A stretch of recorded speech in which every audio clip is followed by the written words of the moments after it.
Hola, muy buenas tardes. Otra vez estamos en el aula virtual de Todo Econometría.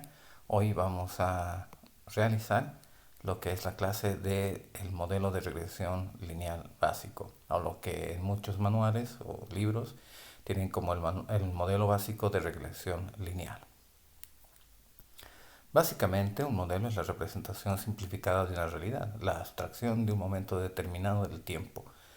La idea principal es analizar una fotografía de la realidad en ese momento para inferir sobre ese momento en momentos posteriores o observar el comportamiento que ha llevado adelante ese pensamiento, esa abstracción, esa representación simplificada de esa realidad que queremos abordar.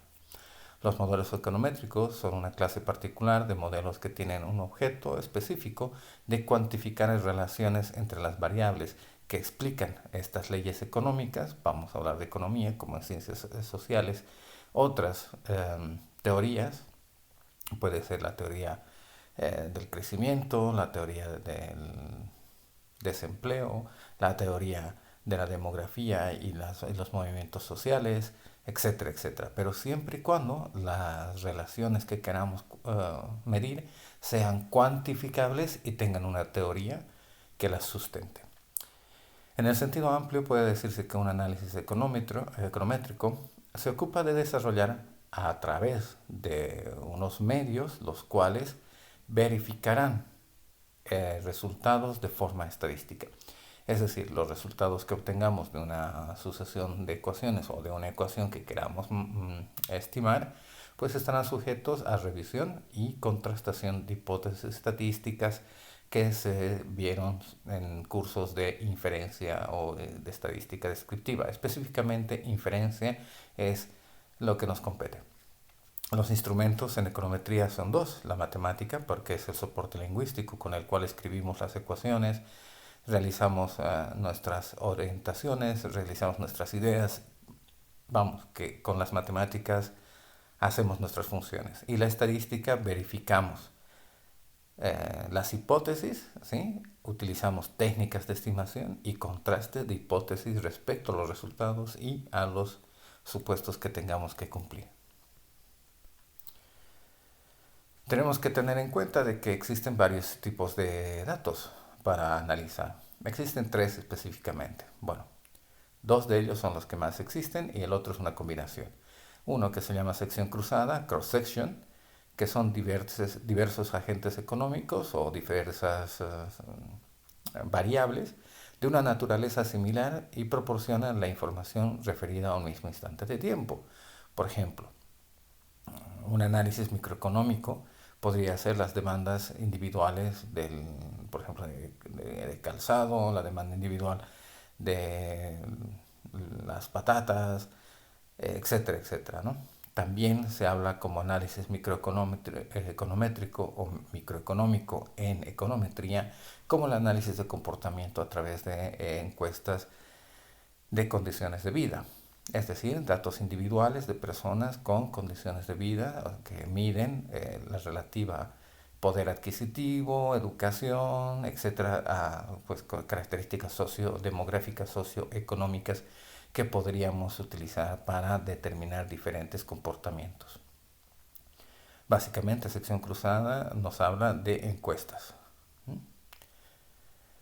Los datos de series temporales o time series que proporcionan información sobre la unidad económica, un país, empresa a lo largo del tiempo. ¿Sí? Un momento determinado sería encontrar la relación que tiene del crecimiento del PIB de un país, por ejemplo, ¿no?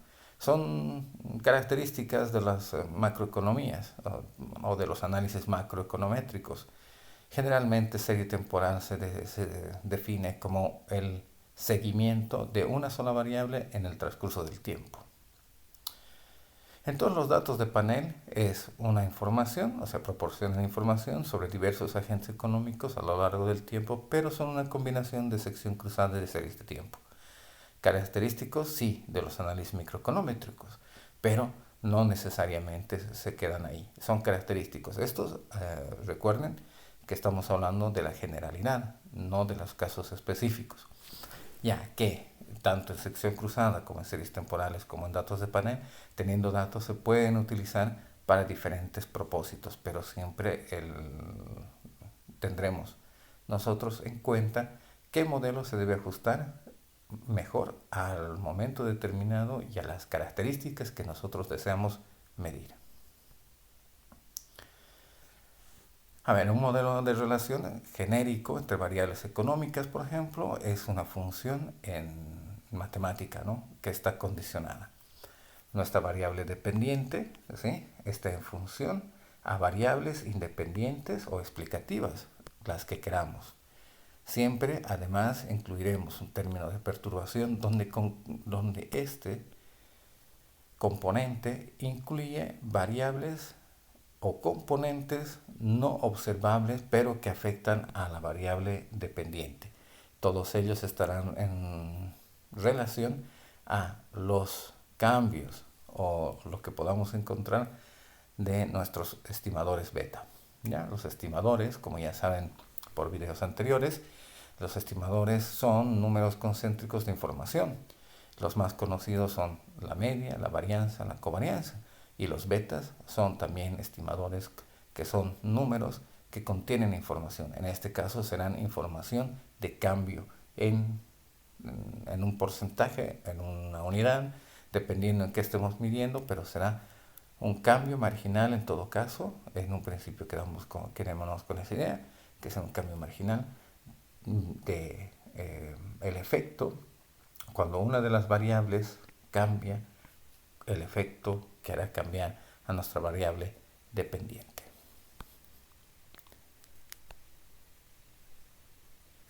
Bueno, hay que tratar de explicar el comportamiento de una variable económica, cualquiera que sea esta, utilizando información suministrada por unas K variables explicativas. Es decir, por ejemplo, si estamos midiendo el PIB, que es el crecimiento económico por el Producto Interno Bruto, pues tendremos como características el consumo, la inversión, el gasto y las exportaciones netas. Entonces, son observables. Quiere decir de que tenemos datos, podemos conseguir esos datos o podemos calcular esos datos con significado económico además, ¿no? Una variable económica o una variable que tenga significación económica necesariamente se debe tomar en cuenta como que es posible de tener teoría que la respalde. Además tendremos una variable aleatoria, que es nuestra perturbación, sin significado económico, que nunca será conocida. Entonces, la palabra aquí clave es variable aleatoria. ¿Ya? Y además, no se olviden que la perturbación, ¿sí?, jamás será conocida. La relación de dependencia entre las variables dependientes e independientes es causal y tiene que ser de forma direccional, como en la matemática sabíamos, de derecha a izquierda.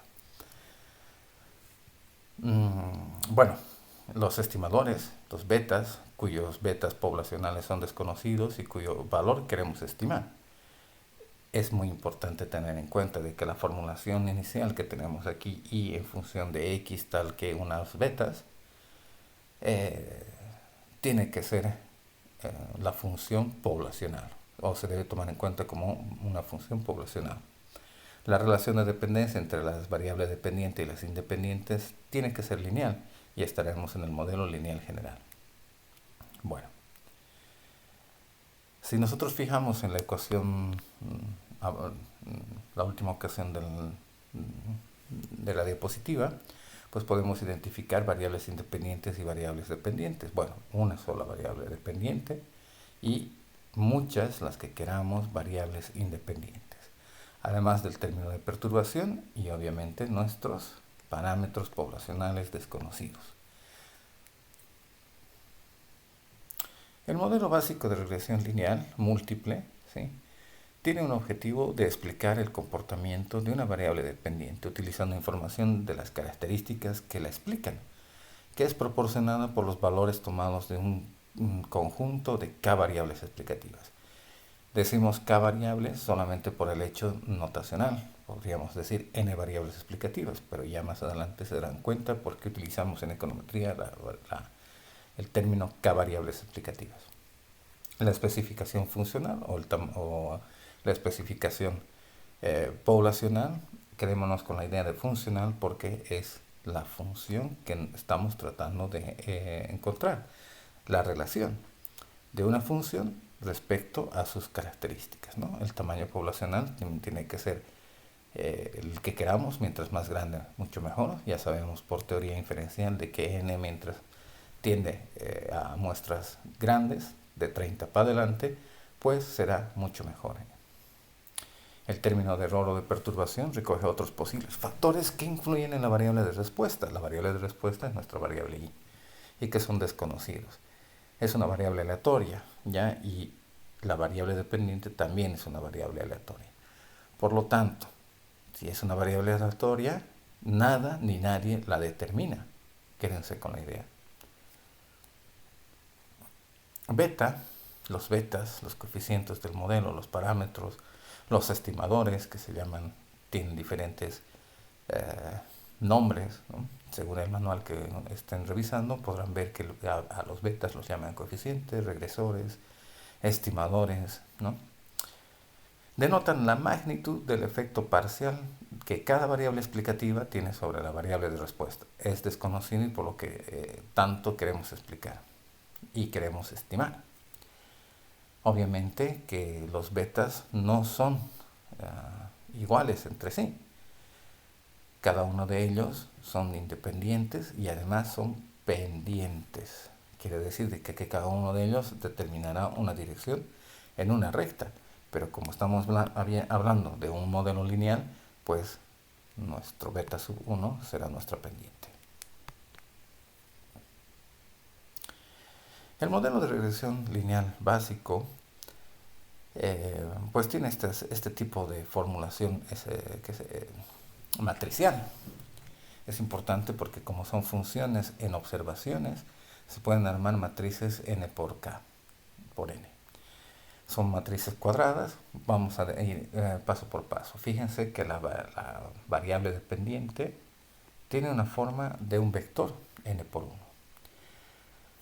Todo lo que es las variables x, ¿sí? Todo lo que son las variables x, incluyendo este término, que es el término constante, está denotado o organizado en una matriz cuadrada. Si el modelo econométrico lleva una constante, un término constante, pues se incluirá en la matriz de las x una columna de unos. Por otro lado, los betas que son desconocidos y los que tenemos que hallar son otro vector columna, k más 1 por 1. Este 1, ¿sí?, está referido a nuestro beta sub 0, que es, ¿sí?, nuestra constante. Más un término de la perturbación. La perturbación es otro vector, el cual tenemos que determinar también. Entonces la forma matricial compacta, y esto quédense siempre con esta idea, es la forma donde nosotros podremos identificar o hacer la anotación matemática de cualquier tipo de regresión, con un pequeño cambio entre los subíndices que podamos incluir, pero básicamente esta es la forma matricial compacta que en cualquier manual, en cualquier examen, en cualquier lugar les entenderán de lo que están hablando. Entonces, el problema que aborda siempre va a ser que se supone que la relación entre la variable dependiente y el conjunto de variables explicativas es como se ha descrito en el modelo, y que dispone de un conjunto de n observaciones poblacionales para cada una de las variables, la endógena y las exógenas. ¿Cómo pueden asignarse entonces los valores numéricos a los parámetros betas? Basándonos en la información muestral.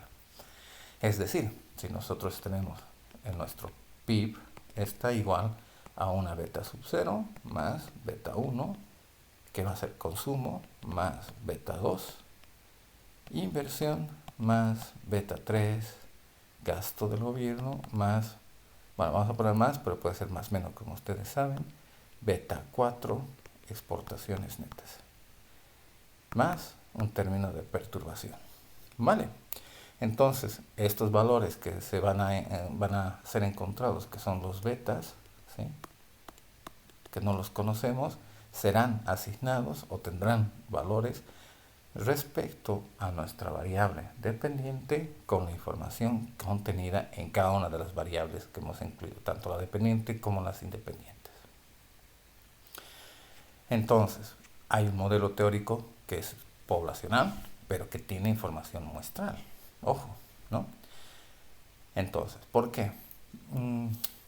Hagamos cuenta de que queremos nosotros inferir el comportamiento de los compradores de zapatos en el mercado, pues, francés, ¿no?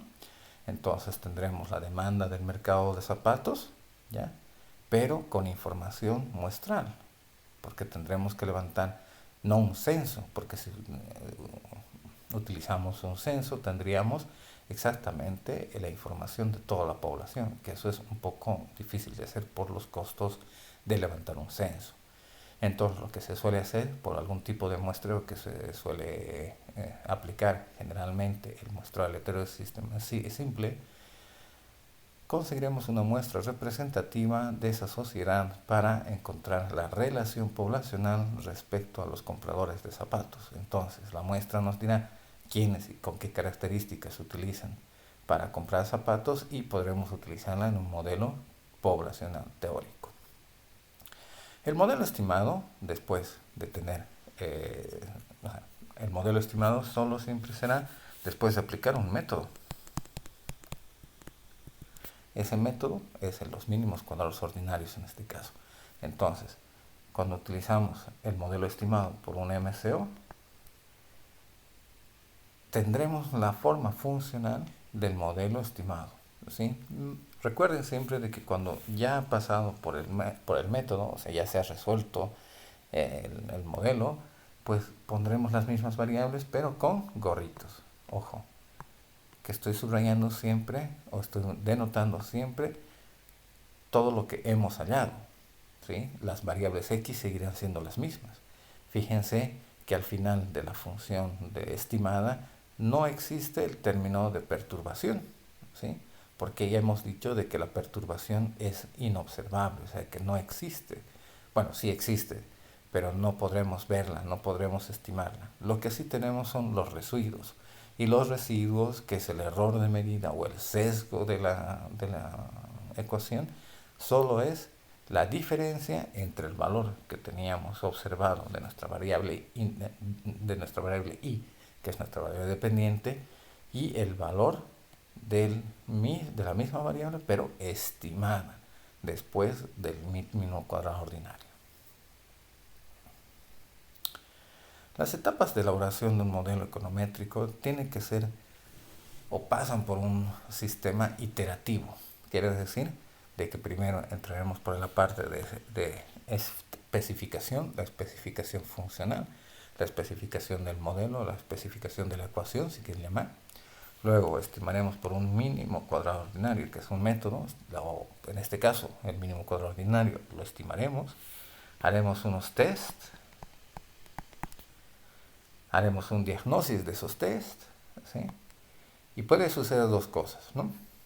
Si es positivo, si han salido o hemos encontrado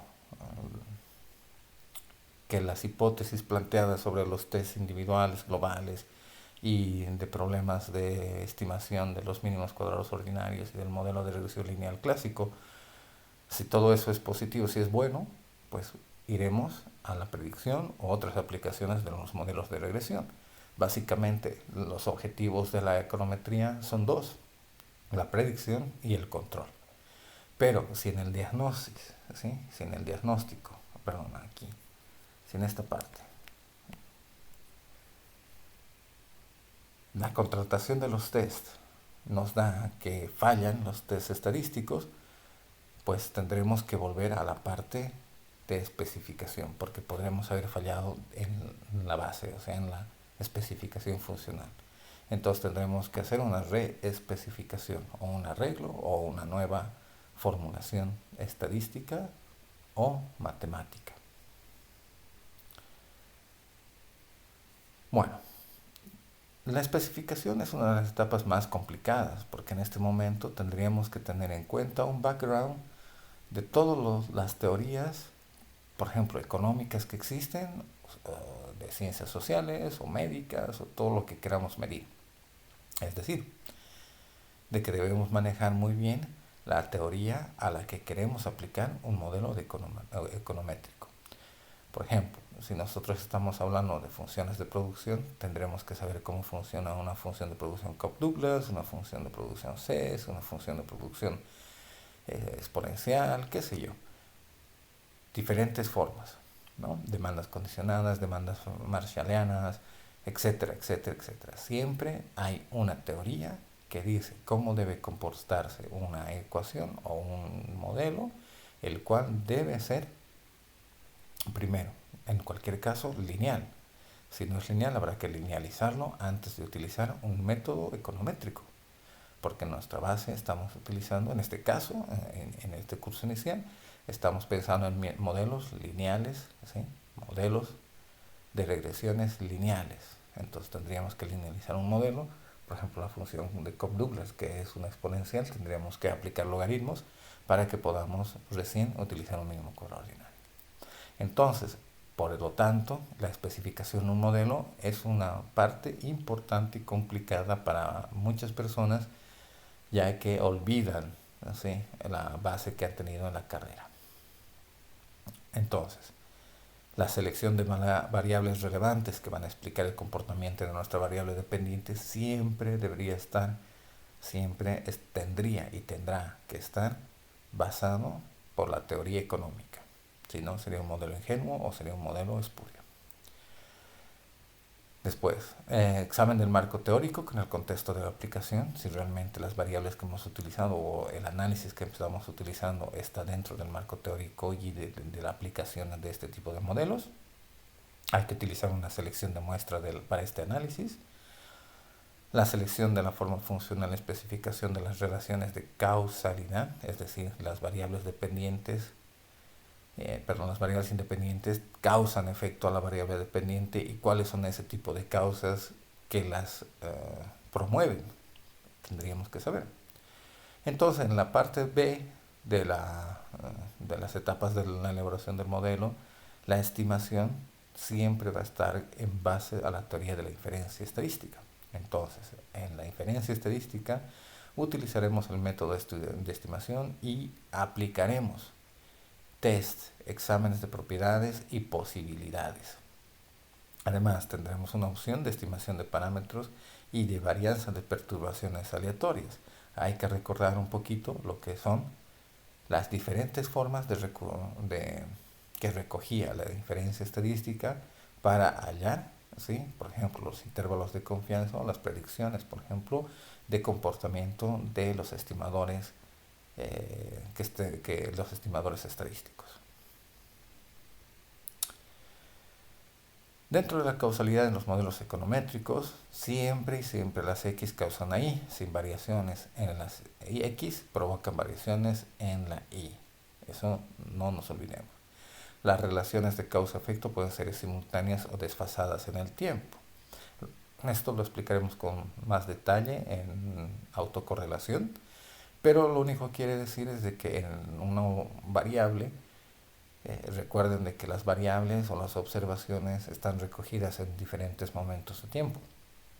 Imagínense que estamos recogiendo el PIB y sus componentes macroeconómicos de la economía de Perú de 1950 al 2014. Entonces, obviamente, algún tipo de año tendrá explicaciones por algún tipo de proceso autocorrelacionado, por ejemplo, o desfasados en el tiempo. Eso se llama que está repitiéndose en la historia de un momento determinado. La clasificación de variables como endógenas y exógenas debe estar fundamentada en consideraciones teóricas.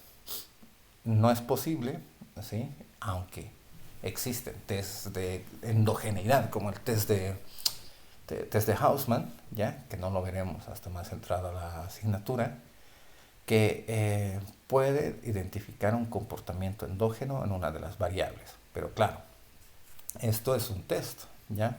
Antes de ese test, ¿sí?, que no lo utilizaremos y no es utilizable en en muchos contextos, escoger cuál va a ser nuestra variable dependiente, tiene las relaciones en la teoría económica o en la teoría que estemos evaluando en ese momento. Hay un concepto que fue propuesto por Granger, que es la causalidad de Granger, ¿sí? Una variable X solo puede ser causa de Y si mejora la explicación que puede tenerse de Y en función de sus propios valores anteriores. Este tipo de causalidad en el sentido de Granger está ligado al análisis de series temporales. Entonces lo veremos con más detalle en ese momento cuando veamos series temporales. Pero solamente quiero que se tome en cuenta este tipo de situación. Existen momentos que la causalidad se produce en dos sentidos, bidireccional, ¿no? Por ejemplo, la necesidad de utilizar modelos multiecuacionales donde se determinan simultáneamente varias variables endógenas. ¿De qué estamos hablando aquí? Claro, de la demanda y de la oferta, porque recordarán que la demanda y la oferta en el equilibrio son lo mismo, ¿no? La demanda depende del precio y el precio perdón, la demanda va a depender del precio y el precio de la demanda. Cantidad, precio, precio, cantidad. Entonces el equilibrio se encuentra igualando las ecuaciones. Ese momento es momento de encontrar otra solución que los mínimos cuadrados ordinarios no darán.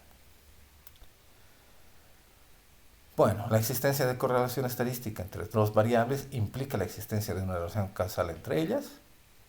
No siempre, ¿ya?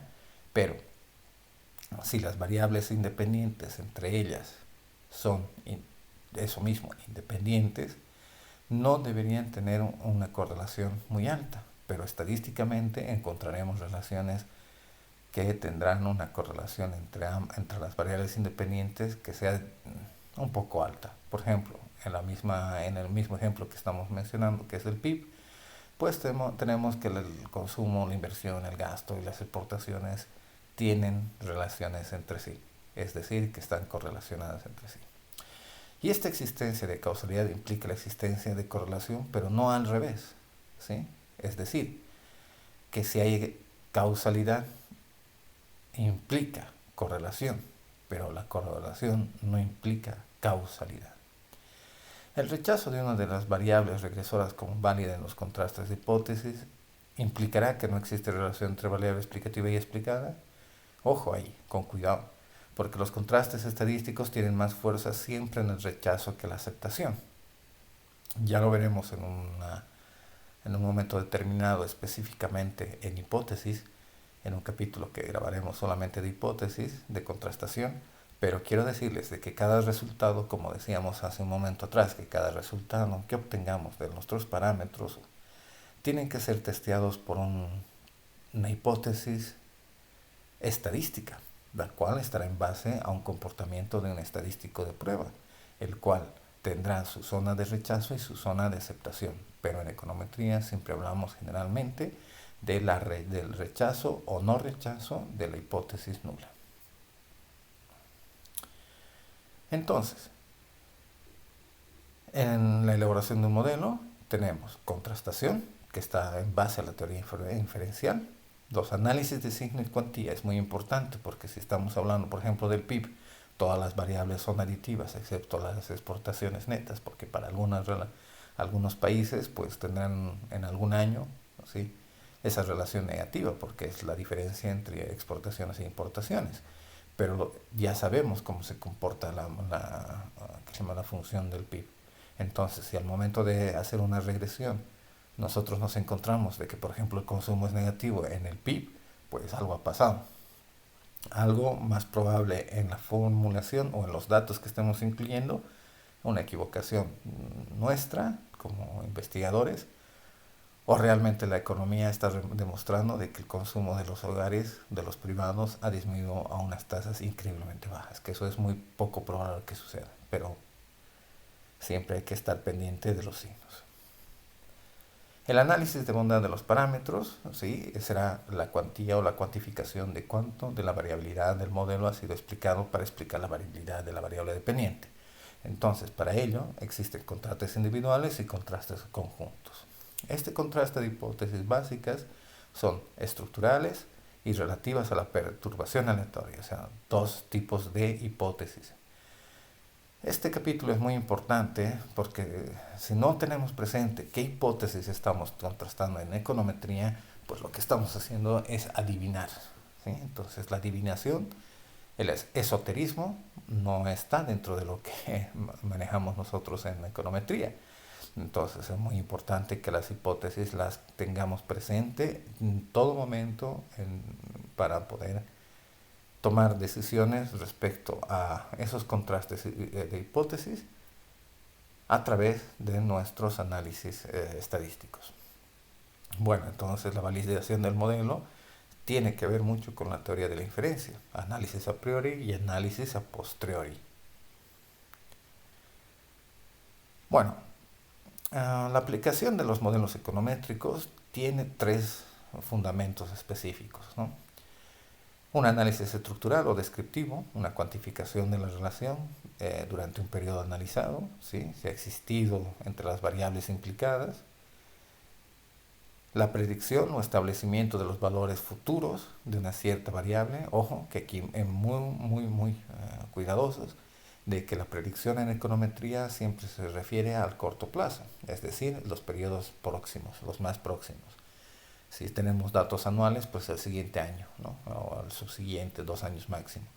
No así, digamos, a 15 años más allá. Obviamente podemos hacer la predicción, pero mientras más lejano el horizonte más lejano siempre va a ser más dudoso, por decirlo de alguna palabra. Y la evaluación de políticas o simulación. Esta es otra aplicación de los modelos econométricos.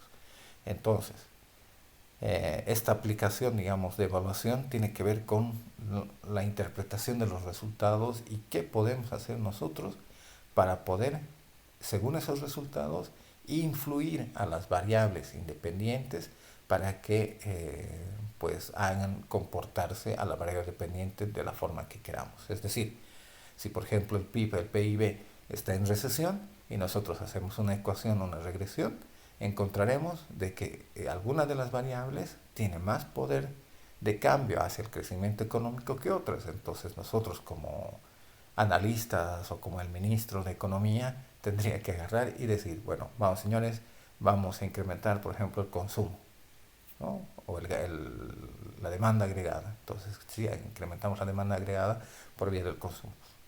Esas son políticas. Los requisitos previos a la elaboración de los modelos econométricos tienen que ver una formación adecuada teórica del fenómeno sobre el estudio, es decir, si vamos a estudiar, por ejemplo, condiciones salariales, ¿no? Por decir algo, ¿no? Una ecuación de salarios, queremos saber la evolución de salarios en una sociedad, pues tendremos que saber muy bien de teoría laboral. Conocimientos suficientes y precisos de la realidad a describir. Es decir, de que no basta con conocer la teoría que está en los libros, sino en la realidad donde estamos aplicando los datos. El análisis previo del modelo econométrico similares, es decir, leer si en momentos determinados, cercanos y lejanos, obviamente, ¿no? Ha habido investigadores que también se han ocupado por lo que estamos estudiando y leerlo y ver qué conclusiones han sacado y qué problemas se han encontrado. Es muy común en el momento de hacer una tesis o hacer un paper de investigación o hacer un informe o un paper de trabajo para un instituto de investigaciones o donde trabajen, pues primero informarse qué ha habido antes, ¿no? Porque es muy difícil en la época en que estamos pues descubrir la rueda. También tenemos que tener en cuenta los conocimientos a priori de las limitaciones y posibilidades de la formación estadística disponible. Ojo, que eso es muy importante, conocer la base de datos con la que vamos a trabajar. Y practicar siempre el principio de parsimonia. Un modelo nunca puede llegar a ser una descripción completamente exacta de realidad, ¿sí? Porque para ello se tendría que desarrollar un modelo tan complejo que sería inútil en la práctica. Entonces, mejor modelo cuantas menos variables tenga, pero no necesariamente. Es decir, el modelo más simple, en otras palabras, el modelo más simple, si funciona, ¿para qué hacer un modelo complicado? Solo se puede hacer un buen modelo de aquello que se conoce con suficientemente profundidad. Bueno, esto, señores y señoras, tienen que memorizárselo.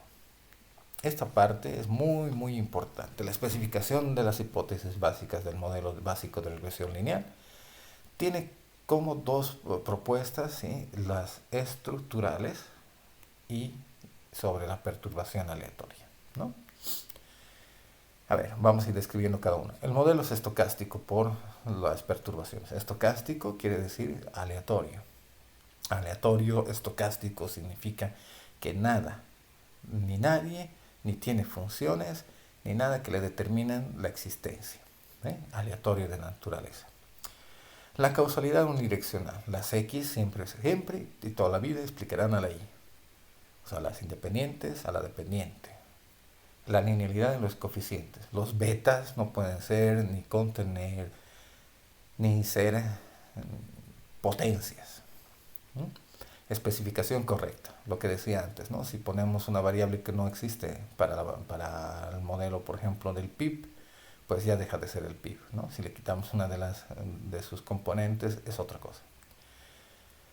Coeficientes constantes, es decir, que midamos con una base de datos segura, que sea fiable, de fuentes oficiales en el mejor de los casos. Suficientes grados de libertad para poder estimar. Quiere decir que mientras más observaciones y variables tengamos, mejor. Pero obviamente n, o sea, las observaciones tienen que ser por lo menos mucho más grandes, o sea, muchos más datos, que las k variables explicativas. Variables explicativas son deterministas, es decir, que la covarianza entre las variables independientes, la perturbación, ¿sí? Son cero. O sea, es decir, no hay una relación directa entre ellas, o una relación lineal. Las variables explicativas son linealmente independientes. Entonces, lo que decía, ¿no? O sea, pueden ser cercanas las relaciones que tengan las variables independientes, las X, pero jamás los jamases podrán ser lo mismo. Por el lado de la perturbación aleatoria, ¿sí? Tenemos, por ejemplo, que la esperanza matemática, es decir, la media del proceso, es cero. La varianza es constante. Ese es el principio de homoscedasticidad, varianza constante. Su antítesis, ¿sí? Lo que siempre vamos a encontrar, porque es un 95-98% de posibilidades de que nos encontremos, es con la heteroscedasticidad, es decir, que el proceso tenga más de una varianza. Entonces, recuerden, estos son supuestos que deben cumplir. Media cero, varianza constante, que es homoscedasticidad, covarianza nula, ¿sí? La relación entre las perturbaciones, entre las una y otra perturbaciones, recuérdense que son varias, o entre la relación entre las que es independientes, debe ser nula, o sea, no debe haber autocorrelación. Entonces, las perturbaciones son esféricas, ¿ya? Que significa que nuestra matriz de varianzas y covarianzas es constante. Y por último está el supuesto de normalidad, donde la perturbación se distribuye como una normal 0,1 o lo que es media 0 y varianza constante. En algunos libros encontrarán que está 0,1, en otros como está aquí, ¿ya? O en otros simplemente pondrán 0 y varianza. Eso es indistinto.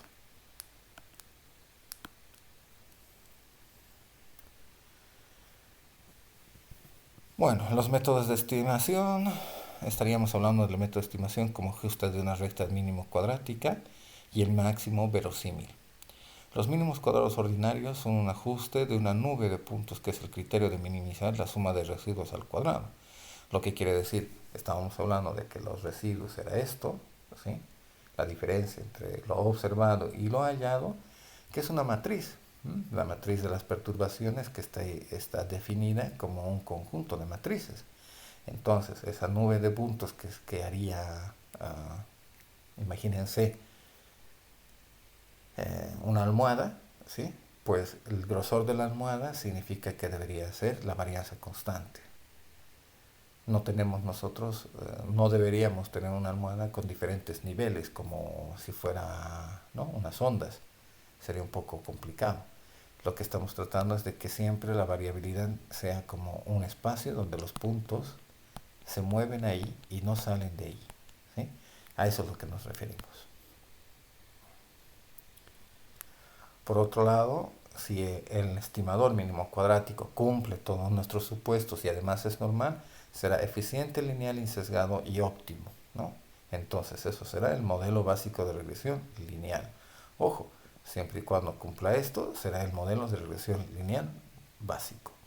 Eficiente, varianza mínima, lineal. Ya sabemos que la linealidad viene por los parámetros que no pueden ser ni contener ni nada por el estilo de potencias. Y insesgado, que sea el estimador, ¿sí? Vamos a decir que este es el estimador poblacional, sea igual a nuestro estimador que hemos hallado. Entonces, la garantía que se dé esto de insesgadez está basada y está apoyada en el teorema de Gas-Markov y la teoría o el teorema de central del límite. Entonces, si es normal, si los residuos son normales, entonces serán óptimos, entonces serán los famosos modelos helio o en inglés blue. La estimación del modelo básico de regresión lineal, ¿sí?, es básicamente un sistema o un problema de minimización de los residuos, de la sumatoria de los residuos al cuadrado, que como verán es nada más que la resolución matricial de esto, ¿sí? Fíjense que estos son los residuos, pero estimados. Entonces, cuando los vean de esta forma, ¿sí?, este es el vector. Ya saben que la perturbación, la perturbación y el residuo son vectores columna.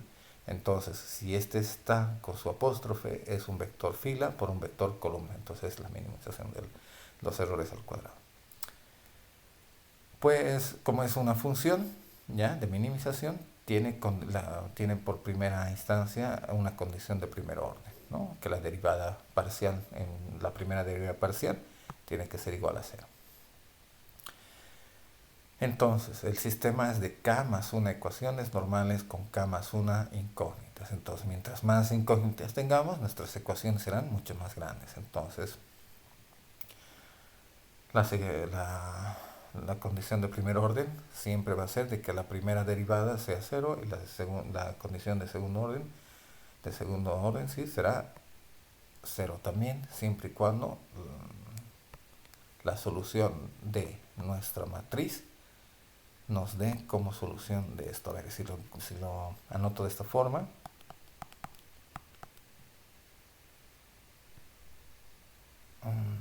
Tendríamos que, por ejemplo, vamos a hacer de esta forma.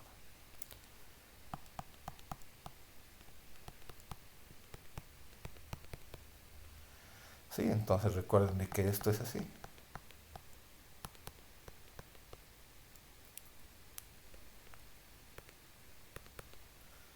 Entonces, los betas salen de esta forma.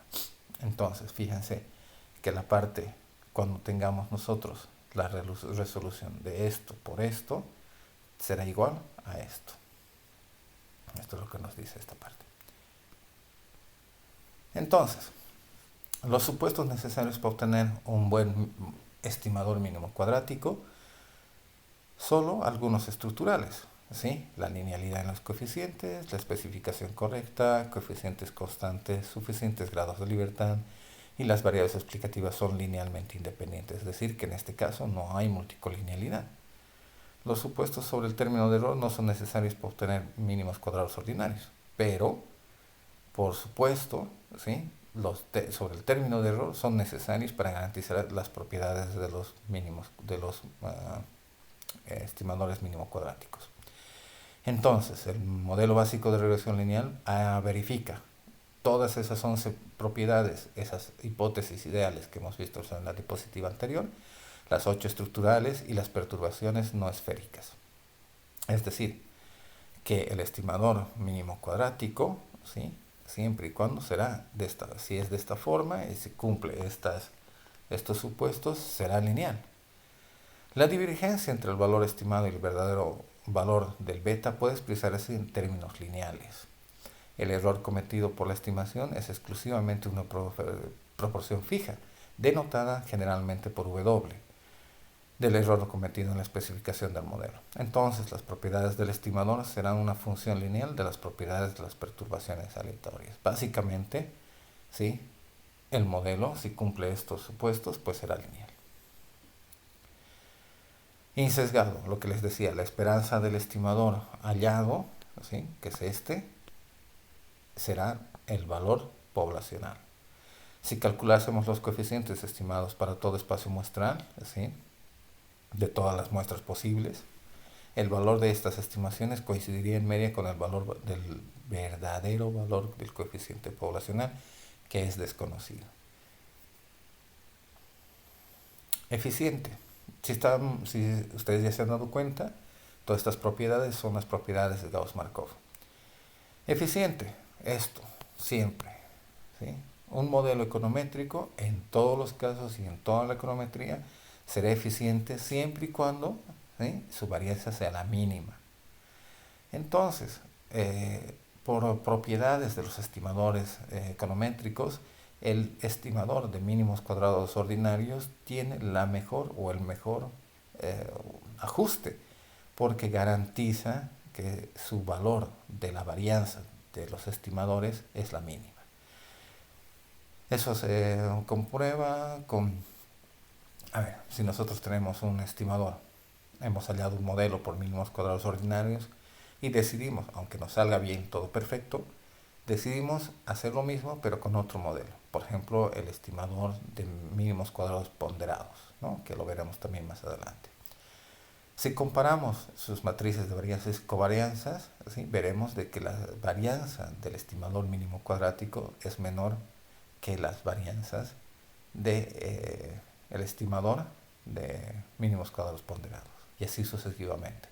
El único que garantiza la mínima varianza es el estimador mínimo cuadrático, por eso es el más usado.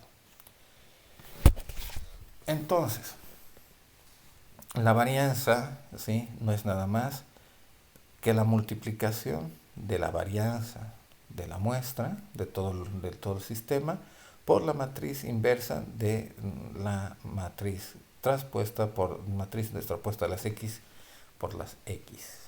Entonces, dado que el estimador es insesgado, la varianza mínima del estimador implica un mínimo alejamiento del error entre el estimador y el verdadero valor del coeficiente poblacional desconocido.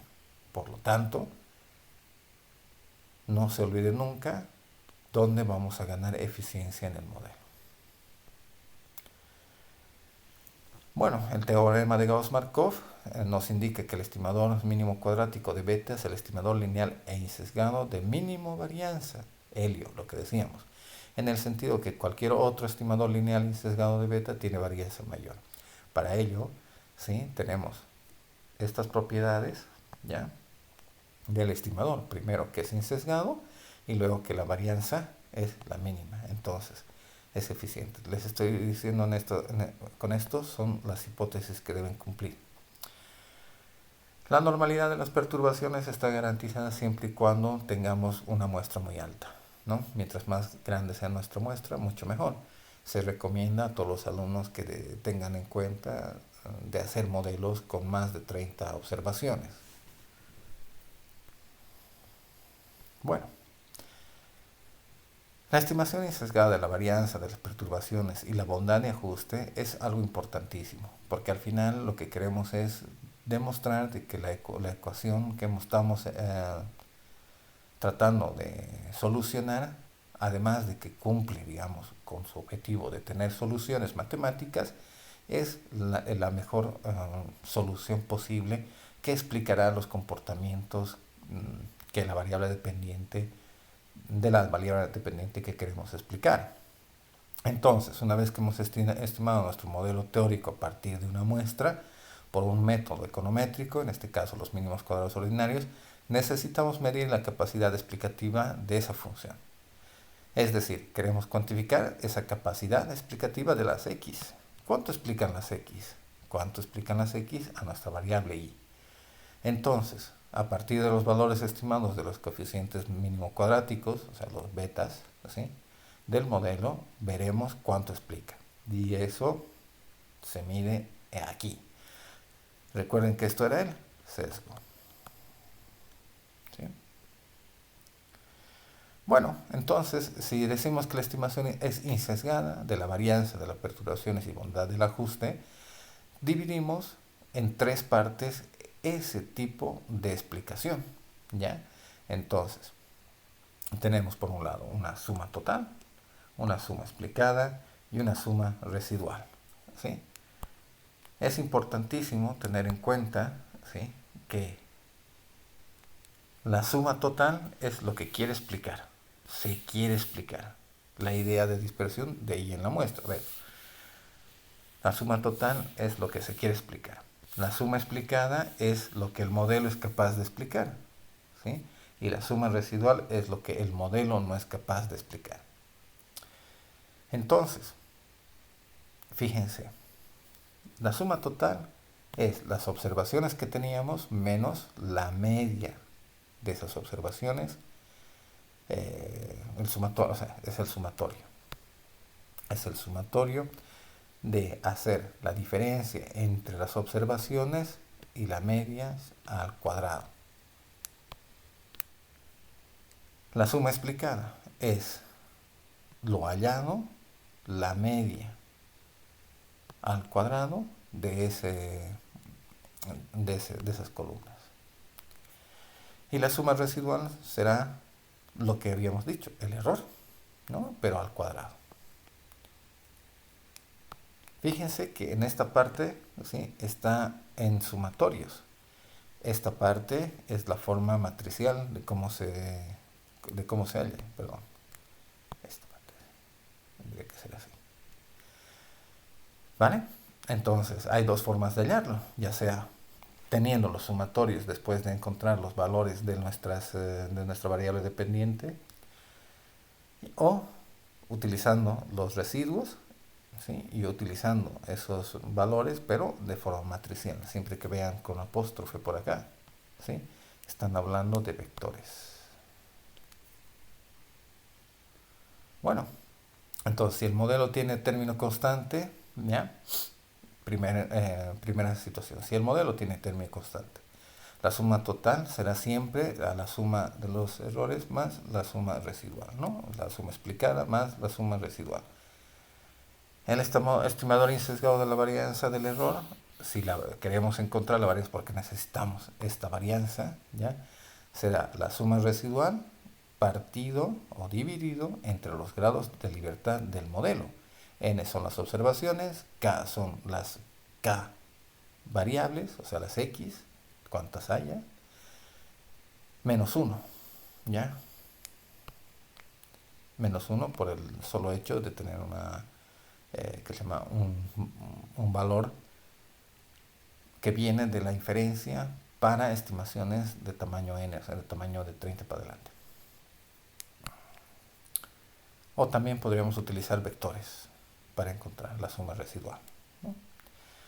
La normalidad de las perturbaciones es básicamente una distribución chi cuadrado. Recordarán que la chi cuadrado es teóricamente la que se distribuye muy cercana a las diferentes varianzas de la población. Entonces, por eso que se utiliza la distribución chi cuadrado, ¿ya? Entonces, la varianza de los betas, o sea, la varianza de la matriz de varianzas y covarianzas es nada más que esa varianza que hemos hallado, ¿sí?, esta de aquí, ¿ya?, multiplicado por la matriz inversa de las X. Entonces, la esperanza de la varianza será una constante, la que está evaluada en la matriz de varianzas y covarianzas, que además es mínima. Si el modelo tiene término constante, además, ¿ya?, decimos que el coeficiente de determinación R cuadrado será solamente hacer este tipo de operaciones, 1 menos la suma residual partido de la suma total. Esa fracción de la variación de la varianza muestral de y, que es explicada por x. Entonces, mientras más variables tengamos y mientras más observaciones tengamos, el r cuadrado será más grande. Por ello, el r cuadrado es un coeficiente de determinación, un coeficiente de ajuste del modelo, pero no es el más óptimo para comparar modelos o decidir sobre modelos. Obviamente el r cuadrado es siempre menor que 1 y siempre mayor o igual que 0. ¿Ya? Si este término, a ver, esto será siempre así, ¿sí? Si existe término constante. Por lo tanto, como el r cuadrado es un coeficiente un poco dudoso, llamaremos de esa forma, ¿ya?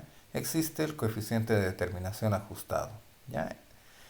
Los ajustes vienen por los grados de libertad, ¿ya? Entonces, este factor es el factor de corrección.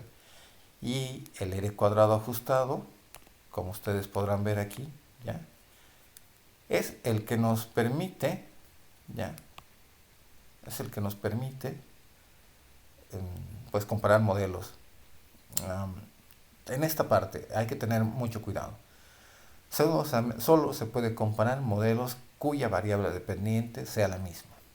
No importa si tiene más regresores, o sea, más variables x o menos variables x, o tiene mayores observaciones o tiene menos observaciones, siempre y cuando la variable dependiente sea la misma, ¿vale?